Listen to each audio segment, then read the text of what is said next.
Yo, yo, what's good? What's good? It's Stormy B Man, and I am back.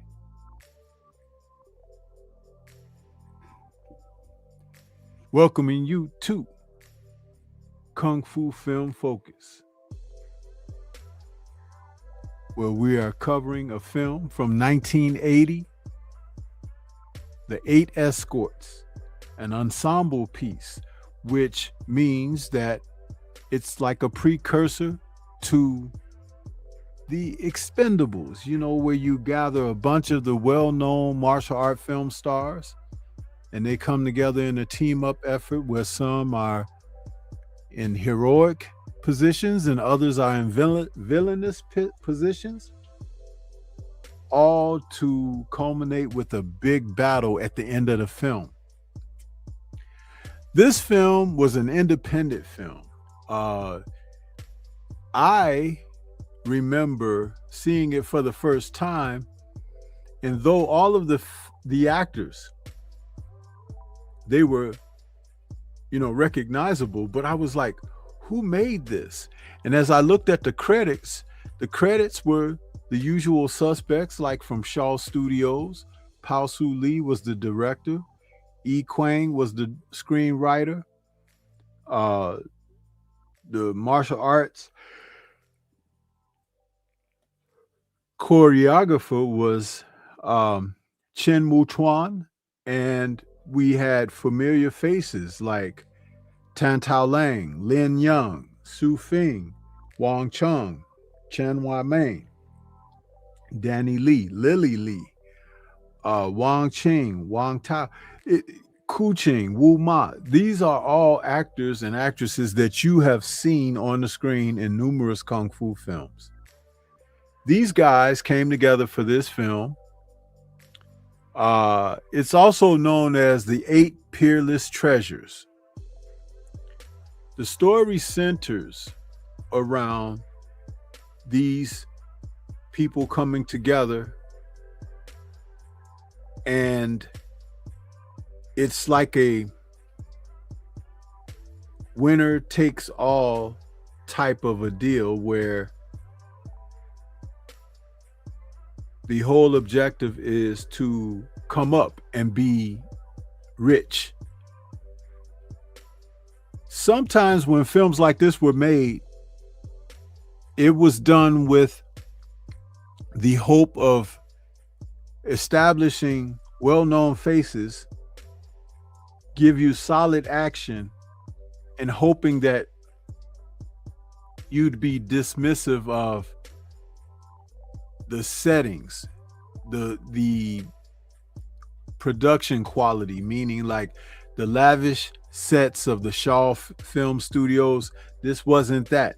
The film was shot out in the New Territories and various countrysides where they didn't do a lot of indoor shooting. And that's what sets it apart as well. If you look at the original theatrical poster for the film, which I'll put up in a moment, it depicts everyone who stars in it showered and towered over by Chen Wai Man. Now, Chen Wai Man, you will recognize him. He's been in films such as the Chinese Super Ninjas. He's also known for some independent films, fighting against the likes of Chen Singh. He was in a few bashers from the early 70s. Films like The Chinese Mac. I did a film review, a Kung Fu film focus on The Chinese Mac. So there are many films that you'll know him from. This, again, is not a film that you're going to hear a lot of people talk about, which is one of the reasons why I proudly come before you this evening to discuss it, because I like taking the films that don't get a lot of publicity, promotion, and just to call to act that I'm more than aware of what's the commonplace with the Kung Fu film. So that's what this is all about. This is the original theatrical poster for 8 Escorts. Chen Wai Man, who's the large figure in the poster, who I was just speaking of, was also redubbed Bruce Chin in the late 70s and early 80s because they were just capitalizing again on the Bruce Lee film craze. After Bruce Lee passed away, there were numerous Bruces, but he didn't have the Bruce surname, just the nickname Bruce. In fact, on some of the movie posters for his films, he had been redubbed Bruce Chan because his Chinese surname is Chan. For Chen Wai Man, he was noted as Bruce Chan. Never tried to imitate Bruce Lee or anything like that. It was just something that the Hong Kong film producers would do back in those days. According to an article written by Martin Sanderson, and this article goes and is dated back to 2015. In 1972, director Pao Su Lee and screenwriter Yi Quang created one of the all-time classics of Kung Fu cinema called Boxer from Shantung. a tour de force of memorable characters, clever plotting, and bloody violence. The movie was a highlight of the early 70s. Shaw Brothers Studio Canon. Both had illustrious careers with Shaw's, especially Yi Kwang, whose screenwriting credits stretch beyond 200. Who can count such milestones such as One-Armed Swordsman, Blood Brothers, Five Venoms as his creations?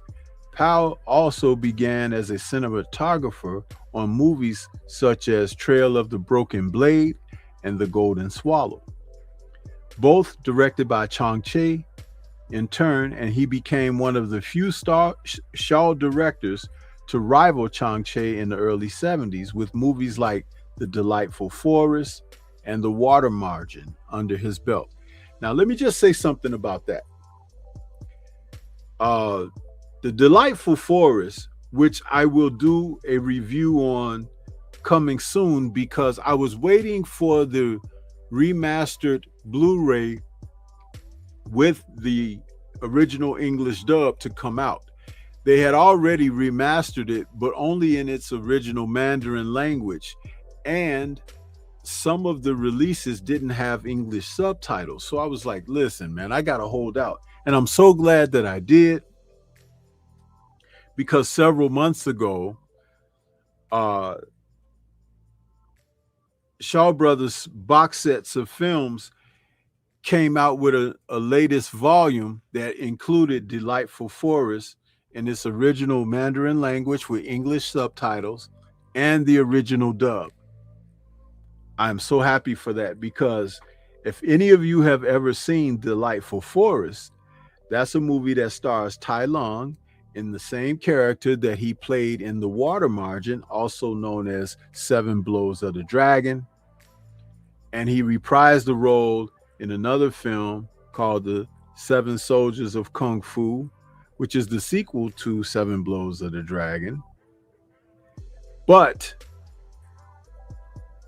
Tai Lung repeated this character, Wu Sung, and he's a guy that was a well-known karate fighter, kung fu fighter. Excuse me, where did I get that? Karate, kung fu fighter from a village where his brother was killed by a woman that was mischievous, to say the least. His brother was a cripple, but he was married to this woman, and she had all sorts of plans to do him in. And Wu Sung ended up taking revenge for his brother and took down the woman, and they took him to jail. He broke out of jail because he was framed, and he became a monk. And that's when he adopted the Wu Sung name and character. So he would walk around with this monk's robes with beads, and he had a long hair with a tiara.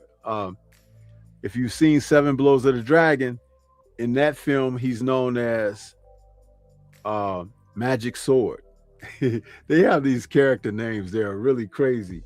But I'm saying all of that to simply say that Shaw Brothers in that time were in their heyday of martial art films. And Yi Kwang and Pasu Lee being screenwriters and directors, listen, they churned out some excellent films. So with that being said, this film is a production that they had taken on and collaborated with. By the early 80s, Yi Kwang was dividing his time between Shaw's and independent productions, and Powell was only directing movies for the latter. The Eight Escorts was one that they collaborated on, a Taiwanese production with all the hallmarks of the time and featuring a superb cast. The plot revolves around Su Fing as Miss Wu, the leader of an escort service who is also searching for her brother's killer. Su Fing was a favorite of King Hu, one of the greatest Hong Kong filmmakers of all time. She has substantial parts in films like Dragon Gate Inn, A Touch of Zen, and The Valiant Ones. She's a great actress and brings a touch of class to The Eight Escorts. Those three films by King Hu, Dragon Gate Inn, A Touch of Zen, and The Valiant Ones, I have all three of those films in my collection, and I would love to do Kung Fu film focuses on those films, but I have to rewatch them for certain story elements, because though the action is scarce in those films, they were more like art house films, because the director, King Hu, focuses on the characters more and his story. But he did have martial action in those films. It just wasn't at the forefront, but those films are classics and are a grade above almost everything else that was done at the time in the history of Kung Fu cinema.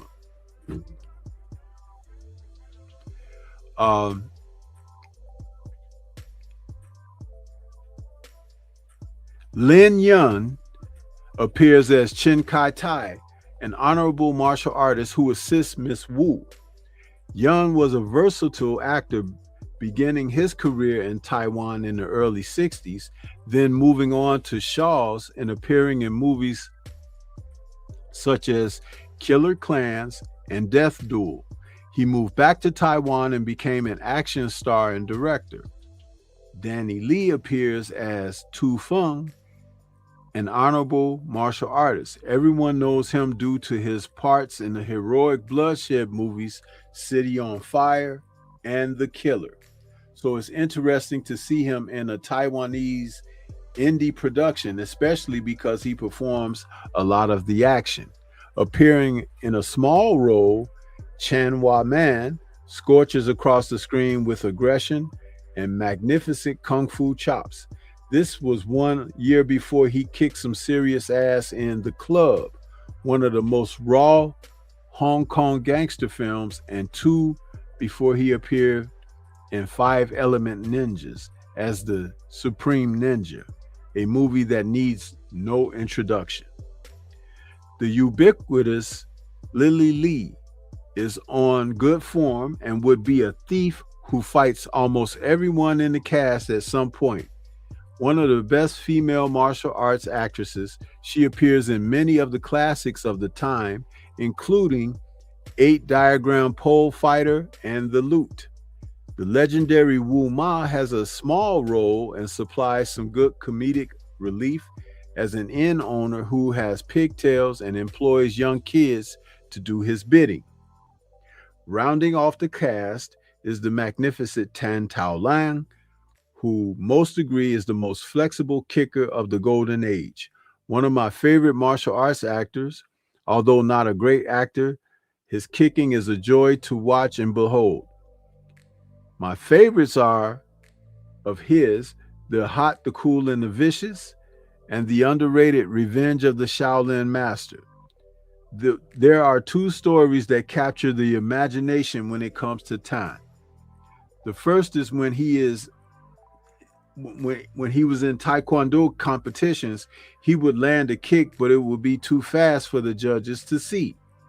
So he developed the technique of hopping and landing multiple kicks. This lends itself beautifully to his on-screen fights. Another is that he was the master of John Liu, another awesome kicker. The story goes that Liu was very inflexible, so they agreed that Tan would force him into the splits. Apparently, he was in pain for 2 years, but after that, he could kick very high. It's a shame that they never appeared in a movie together, and Tan never appeared in a movie with Wang Qing-li. Actually, at the Eastern Heroes event last year, Wang was asked about Tan, and he didn't really say much about him. That is dated because I'm reading from an article from 2011, guys. Unfortunately, there are major problems with the 8 Escorts. The story is very convoluted, and there are too many characters, meaning it's nearly impossible to follow the plot. This is a criticism that often applies to loads of old schoolers, but here it gets very irritating. There is so much fighting that the plot doesn't even matter.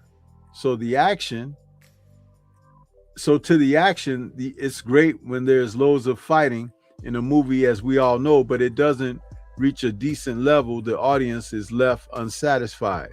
The biggest problem with the film: most of the fights are slow and uninspiring. Choreographer Chan McEwen, a veteran old school choreographer and definitely not up there with the best, he choreographed Big Boss of Shanghai, a movie I enjoyed, but again, the choreography never reaches a high level.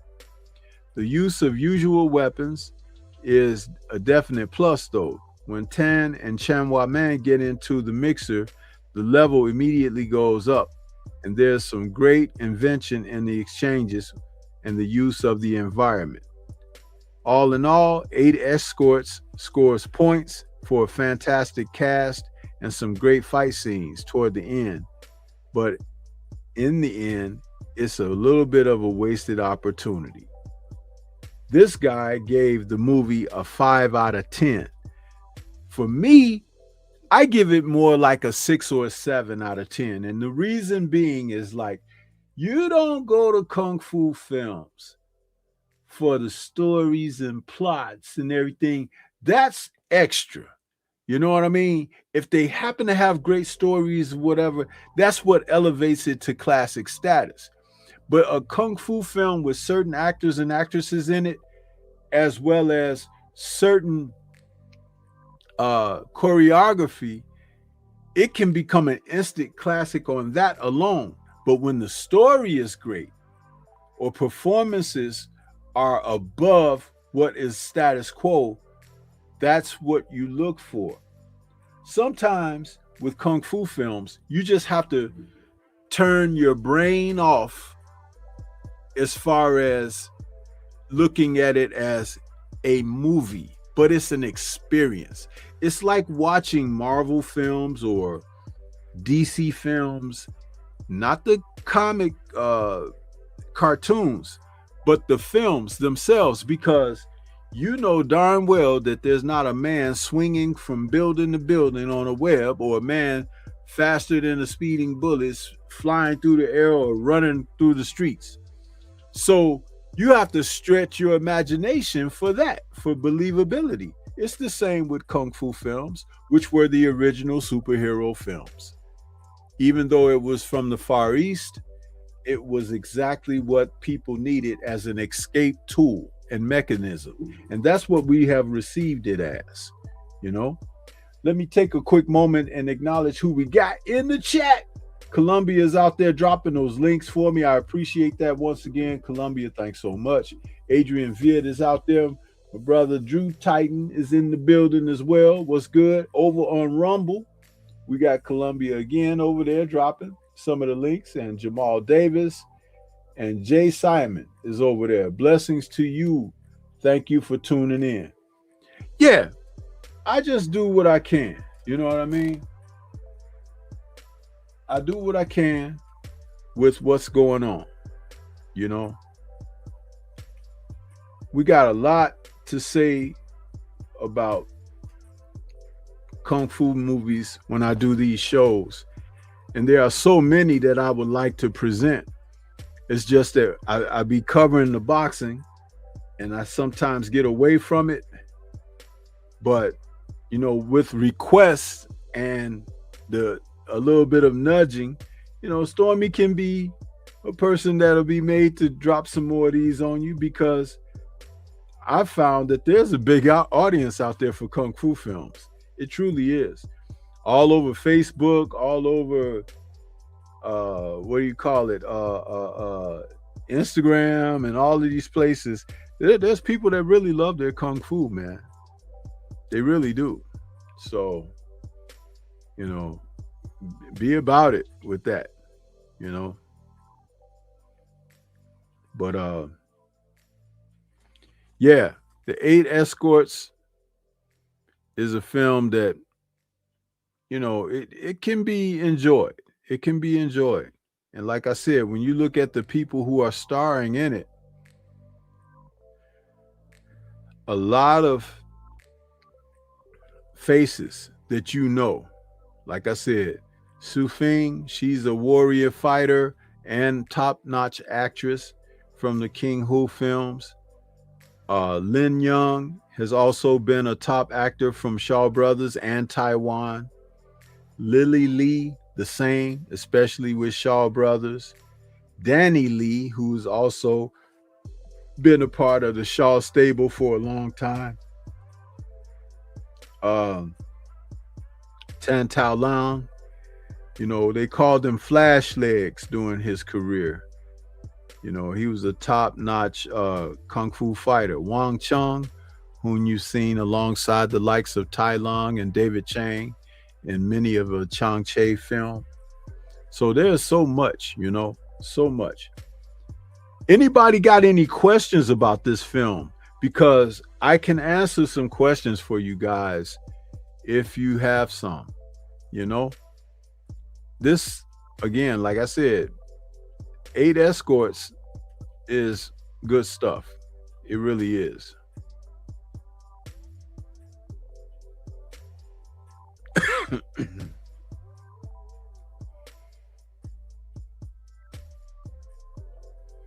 And I know Columbia likes when I do the Kung Fu film focuses. So if Columbia, if you got any questions, feel free to ask.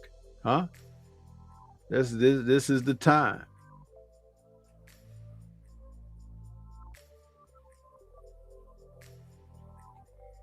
Yeah, Adrian, this is on Tubi. Do you have Tubi?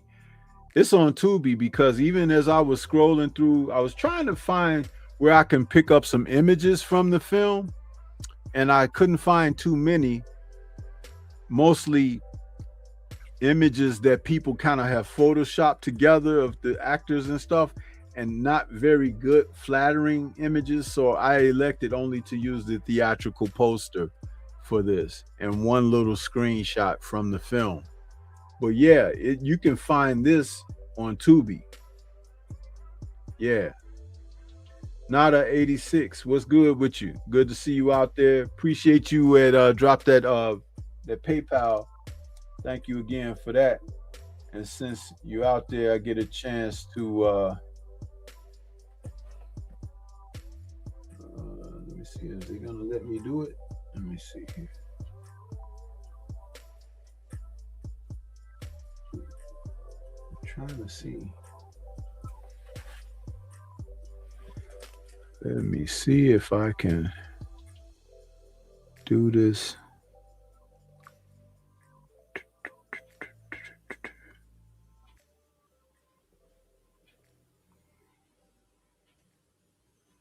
Is it going to let me?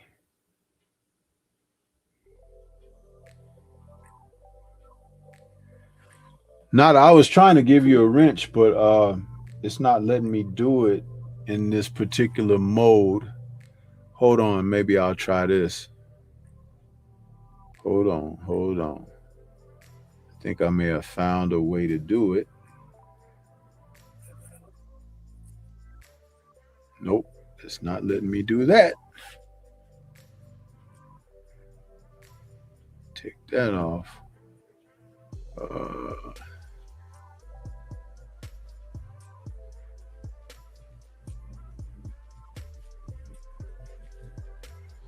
Nada's asking, how's the storytelling in the movie? The story is about, you see, you coming in late. I gave the plot dimensions of the story already. Su Fing is the main character of the film, and she runs an escort service, and she's trying to venture through to make a delivery with her escort service, but she's also seeking to avenge the death of her brother. However, the what she's carrying as a part of her escort service, there are bandits who are looking to invade and to steal, and they have to battle their way through these circumstances. This film is kind of like an early version of the Expendables, because the Expendables basically brought together an ensemble of heroes and villains, and actors and actresses that you know from their own action vehicle and set pieces, but they come together in that one film as an ensemble because it's like having them all team up like the Avengers or something. You see, that's what that was about, and that's why this film was made like it was made. There was another film that was made around 1980 as well, with a lead character like Jimmy Wong Yu and Tai Lung, and it was called Shanghai 13. And also Chen Singh was in that film, and all of the Shaw brothers, Venoms were in there. It was like about 13 different actors and actresses in there in those roles. Liang Jiaran and Beardy, so many of them. They all came together in that film. And that's why it was called the Shanghai 13, because it was at least 13 of the era's top kung fu stars playing in that film at the time. Let me see if I can do it on this one. You on YouTube.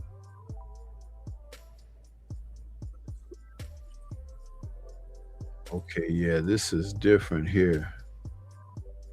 I might be able to do it here.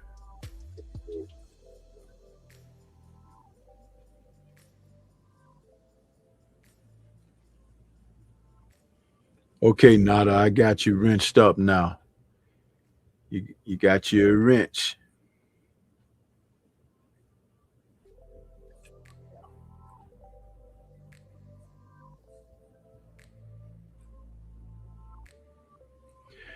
Yeah, Columbia. He's great in Kung Fu, The Invisible Fist. There's another film that he did um, called The Ninja Warlord. He's in that, and he's pretty darn good in that, The Ninja Warlord. I did a special piece on Chen Singh, Columbia. I don't know if you were following my channel when I did it, but it's late last year, early this year. I did a special piece on Chen Singh. See this, and he died just a few years ago. When he retired from the Kung Fu films, he moved to Canada. He had a son that was a expert pianist, and his son died young as I think he had cancer or something. But Chen Singh became a very private man. He did not do interviews or anything. When he retired from Kung Fu films, he disappeared off the map, but he lived in Canada. And the story goes is just that he lived a private life, didn't bother with people, didn't do any of that. You know what I mean? And it's unfortunate because I would have loved to hear him tell some stories, you know, but you have to respect a person's privacy. If they don't want to do that or revisit that time of their lives, you know, I always wanted to hear him talk because I've imagined what his real voice sounds like. You know, most of those Kung Fu films are dubbed, and the way he spoke, I don't know if he was speaking from his native language or if he was actually speaking in Mandarin or Cantonese, but I don't think he was speaking in Mandarin or Cantonese when he did the Kung Fu films. I think he spoke in his native tongue, but I don't know what that is. There have been several different accounts of where he's from. He looks like a guy that can be from Indonesia, but there have been allegations that he's from Thailand or whatever, or even somewhere like Taiwan, but I have no real knowledge, but I've heard a couple of different things.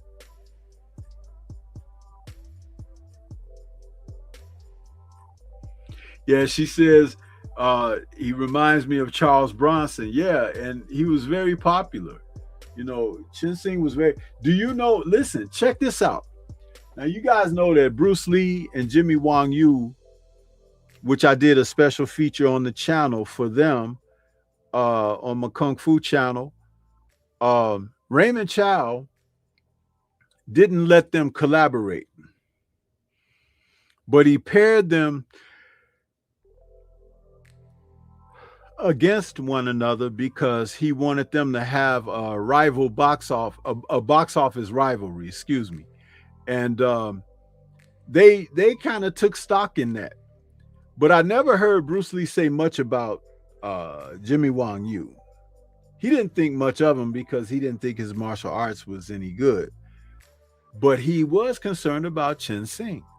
He asked some of his American friends when they came to Hong Kong, he took them to the movies and showed them a couple of films. And at the time, one of the top stars, like single stars, was Chen Singh, who had left Shaw Brothers because he was there and a part as a co-star or a contract actor.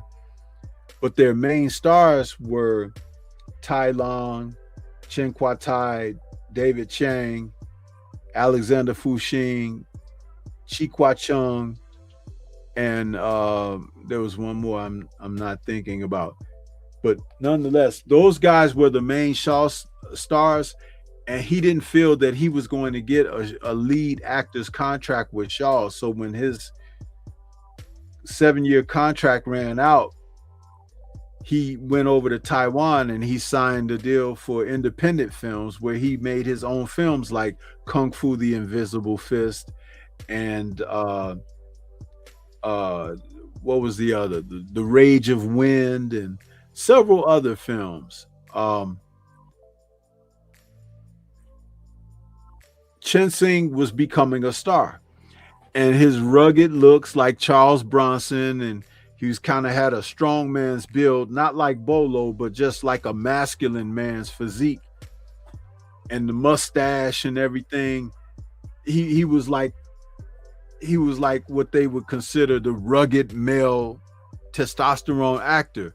And Bruce Lee recognized that about him. So he asked his friends who had come from America, he's like, what do you guys think of this guy?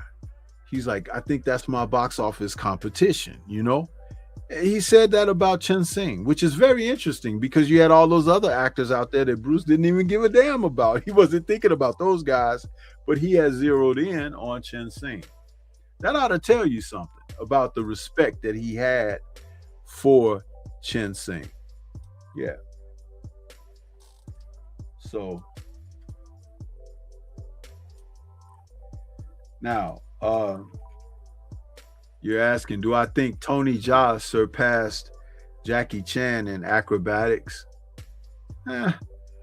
Tony Jaa did what he did well because of Jackie Chan. You see, there's always someone there to show you that there's a door. Some crash through the door or break through the ceiling. But the one who originally broke the threshold is usually where the benchmark happens to be. If there happens to be someone that comes along and that's a little bit better or does things a little bit different, you have to also take into consideration that they took from who was there first. Because if there was no one there first, then it doesn't become a thing, right? It's like Jackie took from Buster Keaton. He looked at all his old movies and he recognized the daredevil stunts and stuff that Buster Keaton would do and the elements of comedy that he would put his characters in while under peril. Jackie began to do that, and he already knew martial arts, had been a stunt man.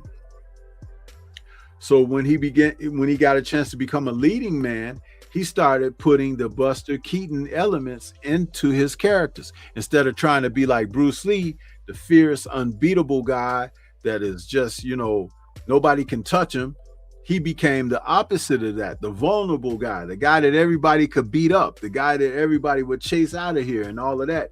And of being that guy, he could do these stunts and acrobatics that make him elusive and able to escape and all of that kind of stuff, which was genius by Jackie. That's why he became the next biggest star after Bruce Lee, because he was different from Bruce Lee. You see?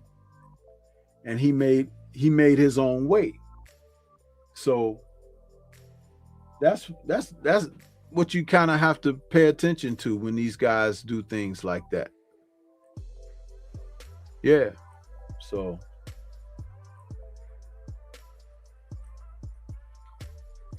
I noticed that my picture is freezing up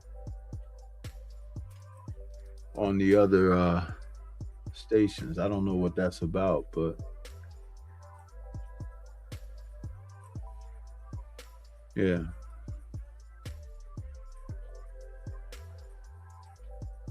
Go back to StreamYard here.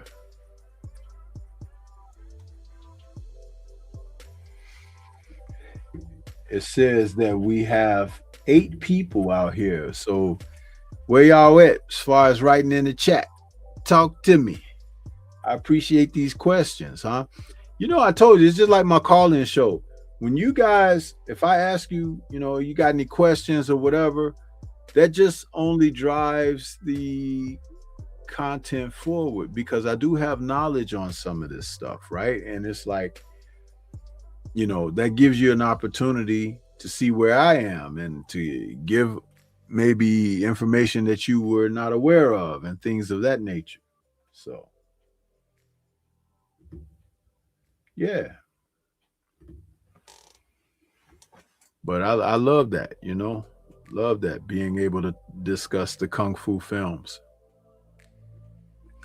I had crossed this up because it was going to be the 8 escorts, and then I thought I thought I had done the Deadly China Doll, which I did back in January, the 29th, I think. In some kind of way, I got it mixed up in my queue. So over the last 10 minutes before going live, I had to change stuff up. And I was like, man, I did the Deadly China Doll already. I thought I had did it. But I've done so many of these films, and it's like I have to remind myself what I've done already and what I haven't.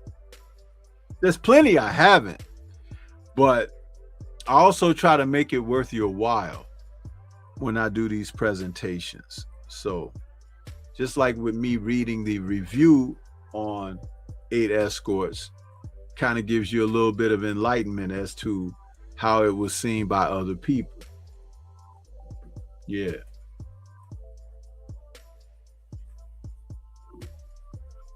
Mm-hmm.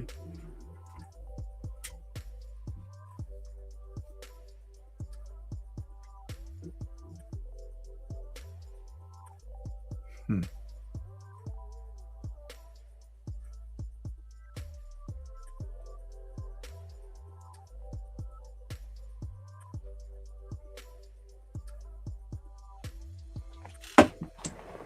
Well, yeah, Tony Jaa was really an interesting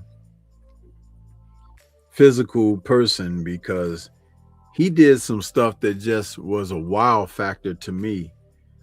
I remember seeing him run at full speed and leap up on the shoulders of a line of men, and he ran across their shoulders. I was like, not even Jackie had done anything like that. I was like, this guy is amazing.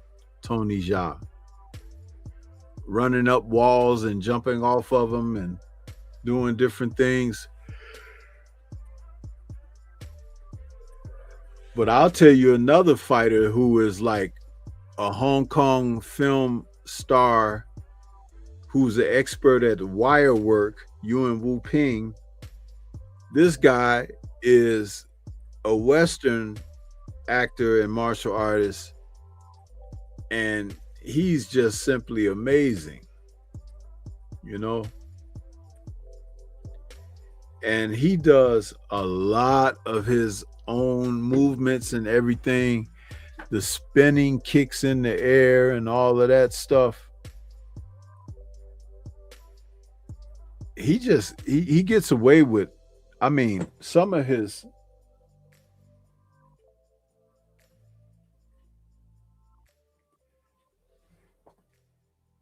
he just does a lot, man.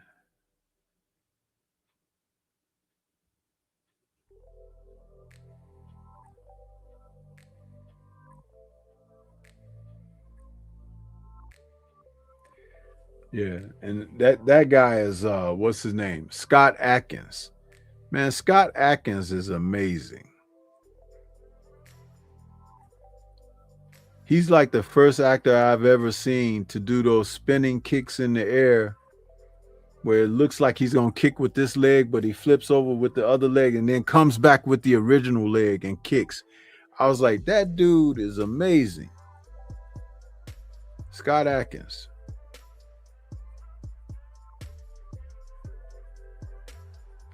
And he's from the UK. Scott is like, he's like, man, a video game character, bro, with his martial arts ability.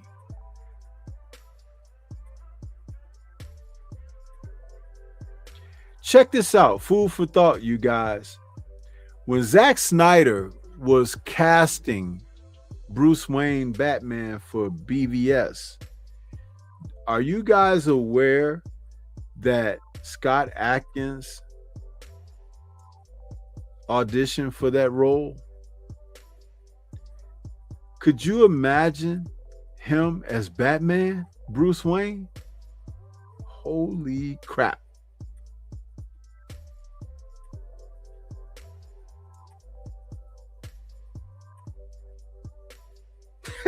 I was calling for it. I was like, please, please, please. When I heard he had read for it, and they hadn't decided on Ben Affleck yet, right? So I was like, please let Scott Adkins be Bruce Wayne. I was like, that would be perfect because he's not well known yet. He can make the role his own. And Henry Cavill wasn't well known. He had only been in The Two Doors and another film that was like a sword and sorcery film. And he hadn't had a chance to blow up yet. So you got two unknown guys who are gonna blow up as Batman and Superman. I'm like, let him have at it. But such was the case that he didn't make it as but Ben Affleck's Batman was pretty damn good. But I just would have wondered what it would have been like to see Scott Adkins as Bruce Wayne Batman. And he was already built for the role. I mean, Ben Affleck had to go lift some weights and stuff and all of that.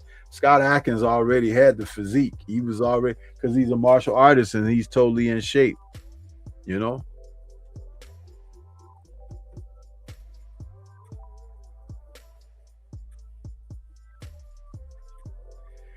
Yeah, Adrian, you read that too, huh? Yeah, he was up for the role. He had auditioned for it. They hadn't made a decision yet. Nada says, I had no idea. Yeah, man. Could you imagine if Scott Adkins would have became Batman? Oh shit. Woo, you talk about a badass Batman, bro. Columbia says Scott Adkins would have been a great Batman. However, I think Scott is more skilled than Jason Statham. Of course, he is definitely. You can see that he's more skilled than Jason Statham. I mean, just that is a no-brainer right there.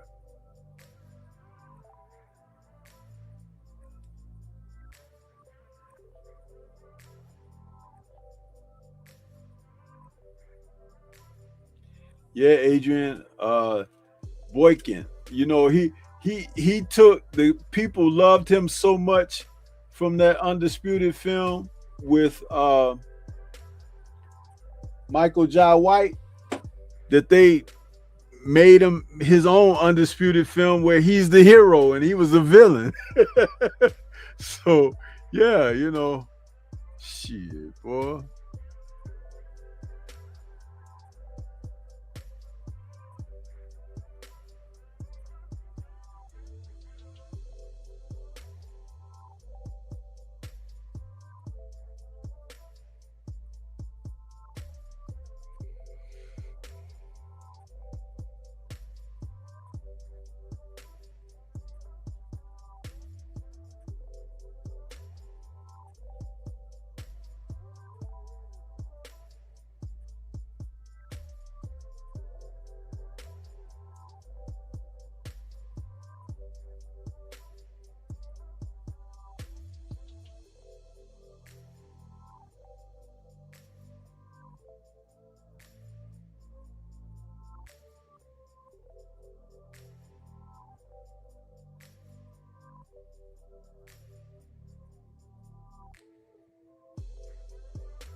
Columbia says, I like Ip Man 4 because he got to fight Donnie Yen. I didn't like the fight scene that he and Donnie had in Ip Man 4. Two reasons I didn't like it. First of all,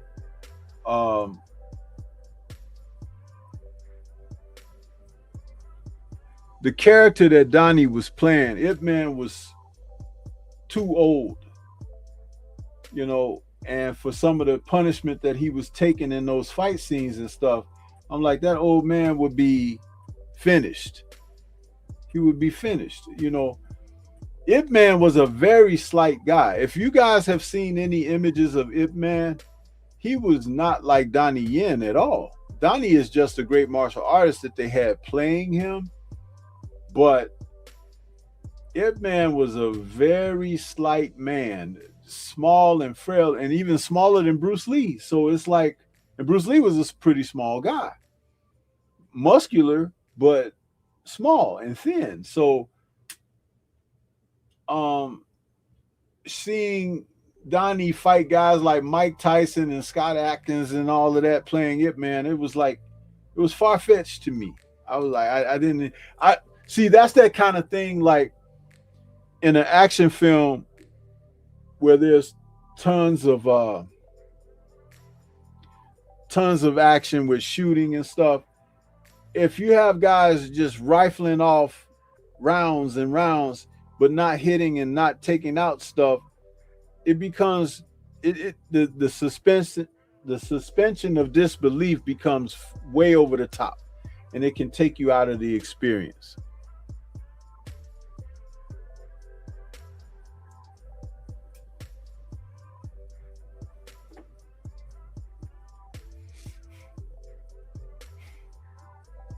Yeah, so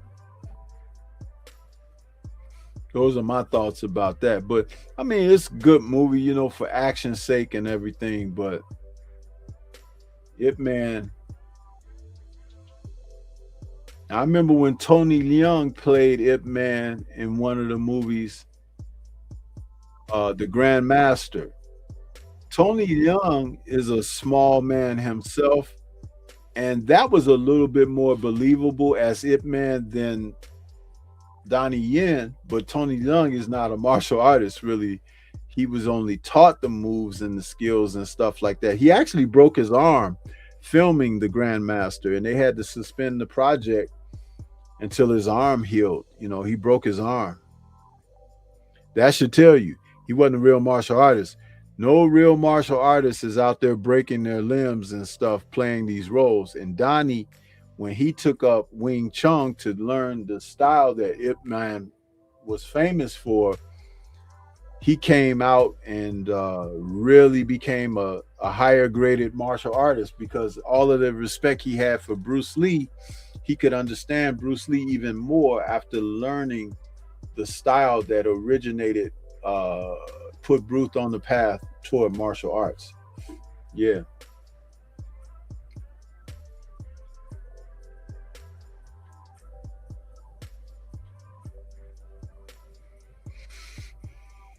So yeah.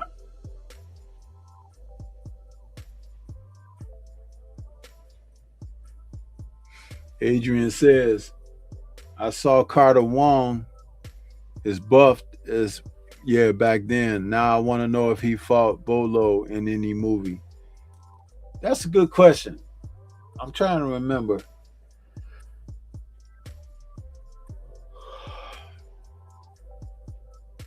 Carter may have fought Bolo. I know he was supposed to fight Bolo in Bruce Lee's Game of Death, because he was going to play one of Bruce Lee's four colleagues that entered that pagoda in Game of Death, and Bolo was supposed to be the leader of the 20 karate men who were outside the first floor of the pagoda. Not inside, but outside. Bolo was supposed to lead a group of karate men, and they were supposed to engage with those guys. And Carter Wong was one of the people that was with Bruce Lee and his team. That would have been interesting. That you would have seen him and Bolo then, because they were both cast for those roles. Columbia says Danny Chan resembles Bruce Lee a lot. Yeah, he did, especially about 15 years ago when he played Bruce Lee in the TV series from China. But as he's gotten older, something has happened to him that's happened to a lot of the Chinese actors when they age. He started getting these big bags under his eyes, and his appearance like Bruce is kind of waning a little bit now. But that happened to Bruce Lee, Ho Chung Tao, who used to play Bruce Lee in the 70s films and stuff. As he got older, his eyes, underneath his eyes, he got these big bags under his eyes. It's like a wrinkle. It's like an age mark or something. I don't know, but very profound.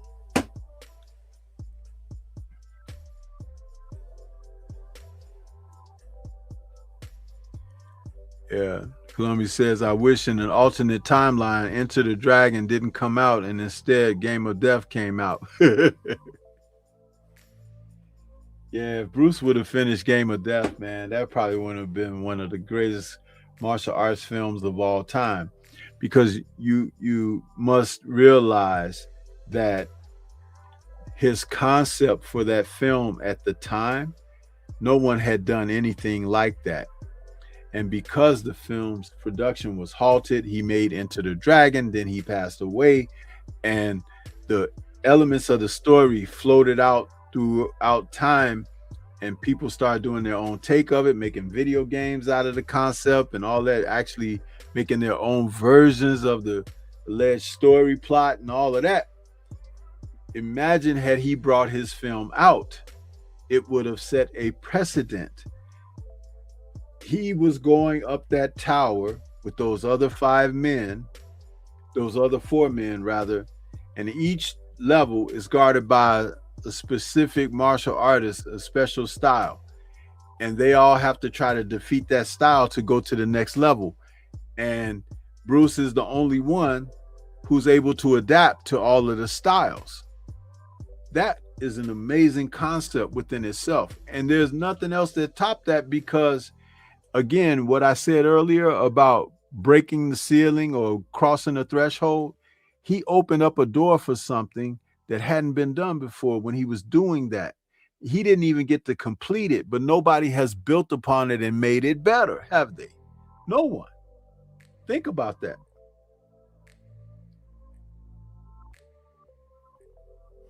Columbia says, you know, Jim Kelly was supposed to have lived in Enter the Dragon, and it would have been Bruce and Jim Kelly fighting at the end. Jim Kelly always respected Bruce Lee. Yeah, it was. John Saxon, during the production of the film, kept walking around in the director's ear, in the writer's ear. I need more lines. I need more lines. Because there's not a lot of lines of dialogue in the film, because it's an action film. And Bruce was very adamant about that. He wanted to keep the dialogue down to a minimum, because they're expressing themselves with their physicality and their martial skills and abilities. Well, John Saxon, to the chagrin of everyone involved, he just kept bothering. So they started taking lines from other characters and giving them to him in the script. The dialogue is crazy.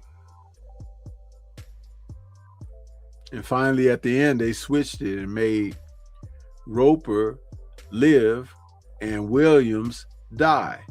And in the real world, Roper would have been dead and Williams would have lived, because you saw how he survived in America with them racist cops. He would have survived over there on that island with them chumps. And Roper would have been dead. You know why? Because Roper, he chasing the women and he gambling and all that. Somebody gonna get him. You know what I'm saying? Hey man, you owe me. I'm telling you. So That film, though it tried to establish stereotypes, it did a real poor job of it. Huh? Yeah.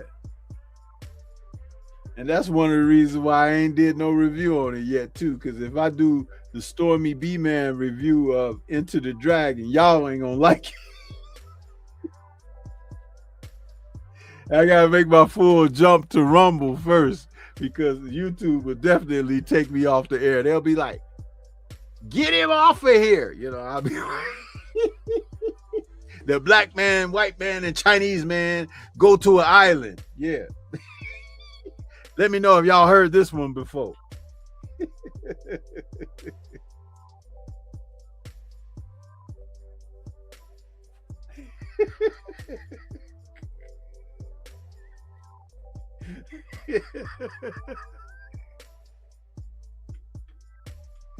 Yeah, buddy. These Stormy B-Man be out there raises it. I have 10,000 subs after that. They be like, man, I want to see what this dude gonna say next.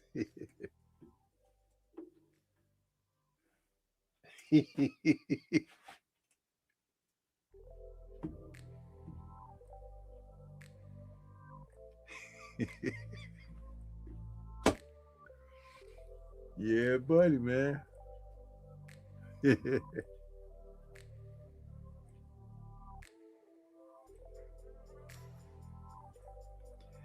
Yeah, Jamal, he was. Jim Kelly was awesome, man. And I used to wonder, I was like, there came a period where he just kind of disappeared, right? I'm like, what the hell ever happened to Jim Kelly, man? We were watching these damn bullshit Chuck Norris movies and shit. I'm like, where's Jim Kelly?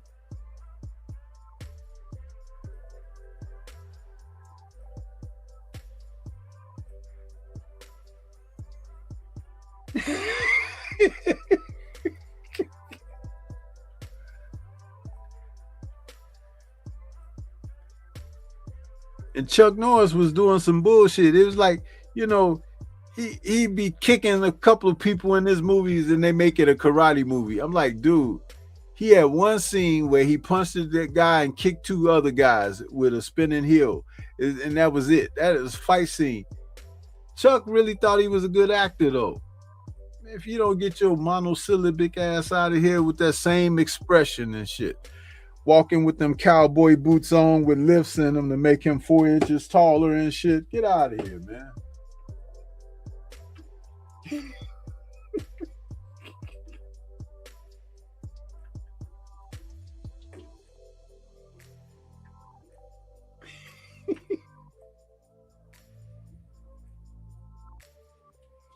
Walker, Texas Ranger. Yeah, okay.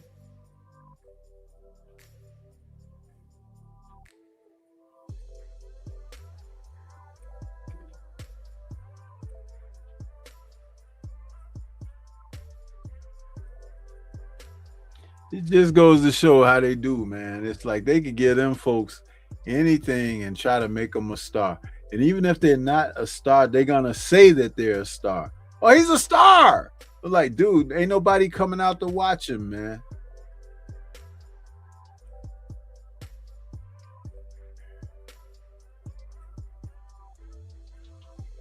Do you guys remember early in LeBron James' basketball career that they had a TV commercial with his gym shoes and LeBron was going through these chambers and Jim Kelly was in the commercial? It was like, oh shit, there's Jim Kelly. We ain't seen him in 10 years. There he is in the LeBron James commercial. I'm like, damn.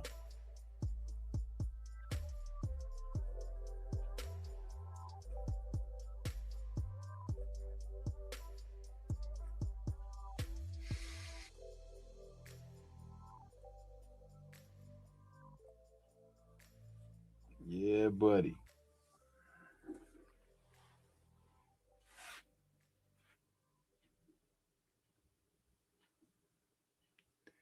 So yeah, I'm getting ready to get on out of here, you guys. You guys hung in there with me pretty good this evening. I appreciate that, man. You know, like and share the content. let people know Stormy B Man is out here with versatility. Huh? I bring it in different ways. Can't forget the food, huh? But yeah, um, I'll have another Kung Fu film focus very soon, and we'll be rocking it. So, I want to say shout out to the mighty LDBC, and we'll catch you guys on the next one. So, just stay tuned. We will be back.